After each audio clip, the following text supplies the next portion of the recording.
Student welcome back to my YouTube channel एक topper academy YouTube channel में आपका स्वागत है। उम्मीद करता हूं कि आप सभी अच्छे होंगे। तो आप भी 2024 बोर्ड एग्जाम देने वाले हैं, तो आपके लिए हम वेरी इंपॉर्टेंट 20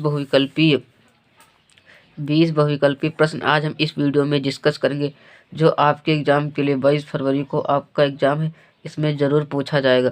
आप इन सारे प्रश्नों को ज़रूर तैयार कर लेना और प्रश्नों को तैयार करने के बाद उनको एक नोट्स बना लेना। नोट्स करने में आपको याद करने में बहुत आसानी होती, क्या याद करने में बहुत ही आसानी होती। और हम आपको ट्रिक बताने वाले हैं, क्या ट्रिक बताने वाले हैं, याद कैसे कर सकते हैं, कैसे याद कर सकते हैं। इस वीडियो में आज हम अच्छे से डिस्कस करेंगे। तो हम इसमें 20 बहुविकल्पी डिस्कस करेंगे। देखते हैं हमारा पहला बहुविकल्पी प्रश्न क्या कहता है। तो अभी तक वीडियो को लाइक नहीं किया तो लाइक कर लो, और चैनल पर नए हो तो चैनल को सब्सक्राइब कर लो। इस चैनल पर 2024 बोर्ड एग्जाम की संपूर्ण तैयारी कराई जाती है, हैंड राइटिंग PDF नोट्स के साथ। कक्षा 12 हिंदी बहुविकल्पी प्रश्न 22 फरवरी को आपका पेपर है, और परीक्षा में ज़रूर ही पूछा जाएगा आपके बोर्ड एग्जाम में। तो हमारे चैनल को अभी तक सब्सक्राइब नहीं किया तो सब्सक्राइब कर लो, एक टॉपर अकाडमी। तो देखते हैं हमारा पहला प्रश्न क्या कहता है। भारत दुर्दशा रचना है। भारत दुर्दशा किसकी रचना है, आप लोगों को बताना है। जयशंकर प्रसाद, भारतेंदु हरिश्चंद्र जी, मुंशी प्रेमचंद, प्रताप नारायण मिश्र। आप लोगों को जिसकी जिसकी रचना आती है वो हमें कमेंट करके बताएं। भारत दुर्दशा रचना है वो है भारतेंदु हरिश्चंद्र की। किसकी है? भारतेंदु हरिश्चंद्र की। जो भारत दुर्दशा रचना है, इसके जो लेखक हैं वो भारतेंदु हरिश्चंद्र जी हैं। हमारी दूसरी रचना खड़ी बोली की रचना है। हमारा दूसरा प्रश्न है खड़ी बोली की रचना है कौन सी? सतसई, पृथ्वीराज राजसो, प्रेम सागर या गोरा बदल की कथा। तो आप लोग इसका आंसर जानते हो तो हमें कमेंट में बताएं। इसका जो सही और राइट आंसर होगा खड़ी बोली की रचना, वो होगा गोरा बदल की कथा। गोरा बादल की कथा। देखते हैं हमारा अगला प्रश्न क्या कहता है। तीसरा प्रश्न है मथुरा के पुरातत्व संग्रहालय के अध्यक्ष पद पर कार्यकाल वाले निबंधकार थे।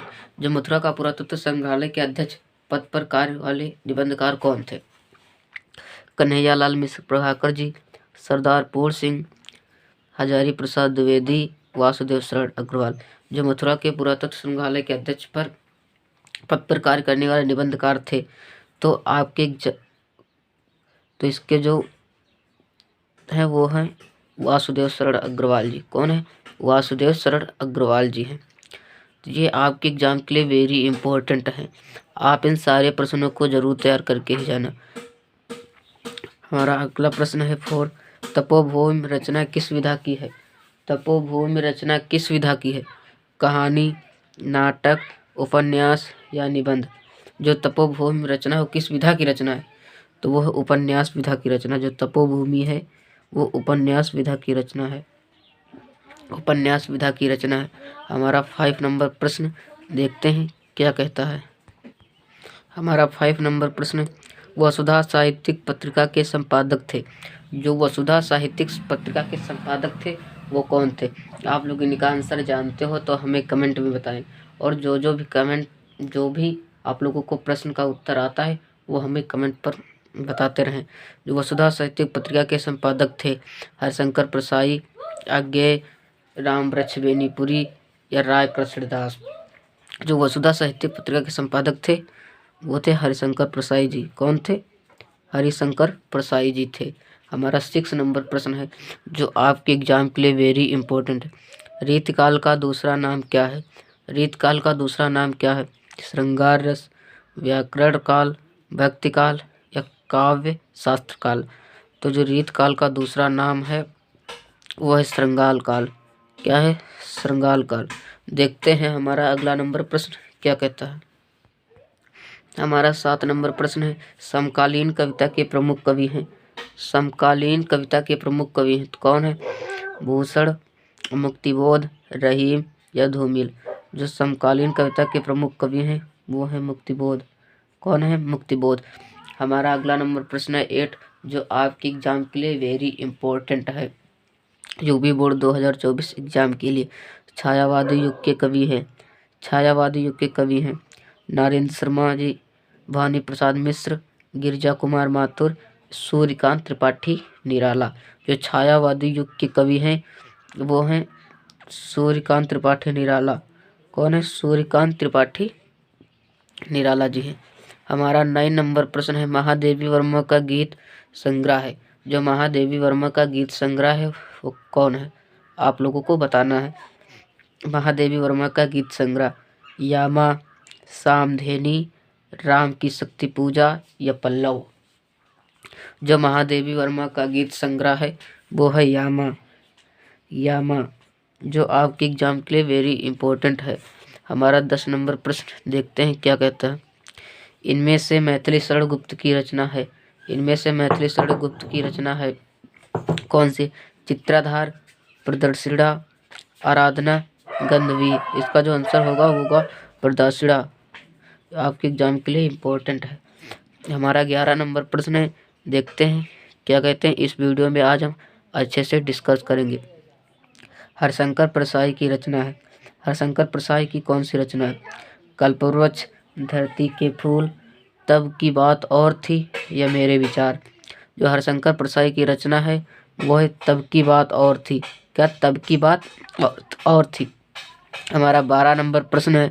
हमारा 12 नंबर प्रश्न वारिस कहानी संग्रह है। वारिस कहानी संग्रह है किसका है? कन्हैयालाल मिश्र प्रभाकर जी, प्रोफेसर जी सुंदर रेड्डी या मोहन राकेश या अज्ञे। जो वारिस कहानी संग्रह है वो है मोहन राकेश की। किसकी है? वो है मोहन राकेश की। हमारा अगला नंबर प्रश्न है 13, जो आपके एग्जाम के लिए इम्पोर्टेंट है। आप इन सारे प्रश्नों को जरूर तैयार करके ही जाना। आलोचनात्मक कृति कालिदास की ललित योजना है। हरशंकर परसाई, मोहन राकेश, हजारी प्रसाद द्विवेदी या महावीर प्रसाद द्विवेदी। तो आलोचनात्मक कृति कालिदास की ललित योजना है वो है हजारी प्रसाद द्विवेदी की। किसकी है? हजारी प्रसाद द्विवेदी की। देखते हैं हम अगला 14 नंबर प्रश्न क्या कहता है। हमारा 14 नंबर प्रश्न संस्मरण विधा की रचना है।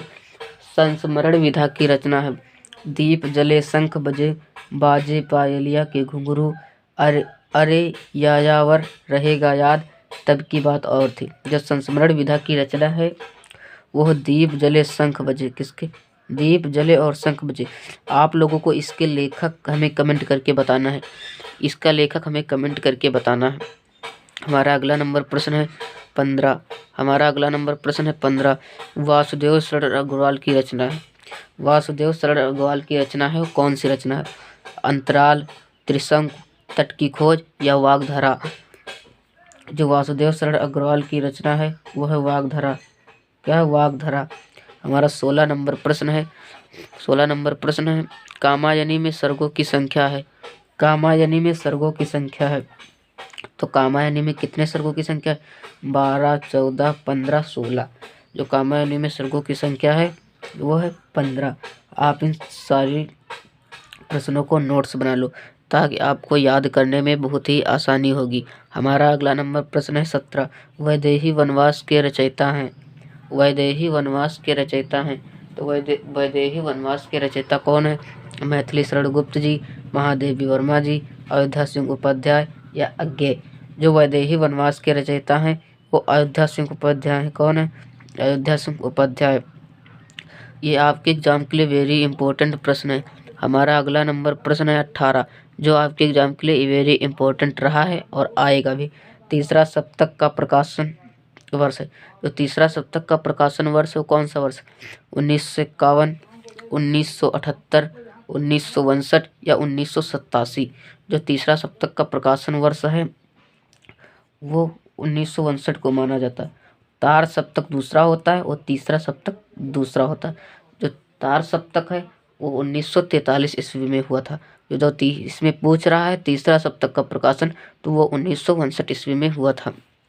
हमारा 19 नंबर प्रश्न जो आपके एग्जाम के लिए इम्पोर्टेंट भी है। सुमित्रा नंदन पंत को साहित्य अकादमी पुरस्कार मिला था। सुमित्रा नंदन की कौन सी रचना पर इन्हें साहित्य अकादमी पुरस्कार मिला था? लोकायतन पर, चितंबरा पर, कला और बूढ़ा चांद या पल्लव। जो सुमित्रानंद को अकादमी पुरस्कार मिला था वो उनको बूढ़ा कला और बूढ़ा चांद पर मिला था। किस पर? कला और बूढ़ा चांद पर मिला था। हमारा 20 नंबर प्रश्न है, जो आखिरी प्रश्न है, देखते हैं क्या कहता है। रामधारी सिंह दिनकर की रचना है। रामधारी सिंह दिनकर की रचना है परशुराम की प्रतीक्षा, पृथ्वीपुत्र, ऐसा कोई पर आपने देखा है, सूर्य किरण। इसका जो सही एवं राइट आंसर होगा वो होगा, इसका जो आंसर होगा वो होगा परशुराम की प्रतीक्षा। जो रामधारी सिंह दिनकर की रचना है वो परशुराम की प्रतीक्षा है। हमने इसमें 20 बहुविकल्पी डिस्कस किया है। हमने इसमें 20 बहुविकल्पी डिस्कस किया है। उम्मीद करता हूँ ज़्यादा से ज़्यादा आप लोगों को आते हैं। जो नहीं आते उनकी एक इम्पोर्टेंट नोट्स बना लो, ताकि आपको याद करने में बहुत ही आसानी होगी। तो वीडियो कैसा लगा? वीडियो अच्छा लगा हो तो वीडियो को एक लाइक कर दो, और चैनल पर नए हो तो चैनल को सब्सक्राइब कर दो। और अपने दोस्तों की हेल्प करना चाहते हो तो इस वीडियो को ज़्यादा से ज़्यादा अपने दोस्तों के पास शेयर कर दो। Thank you. जय हिंद, जय भारत, जय वंदे मातरम। मिलते हैं नेक्स्ट वीडियो में। जब तक के लिए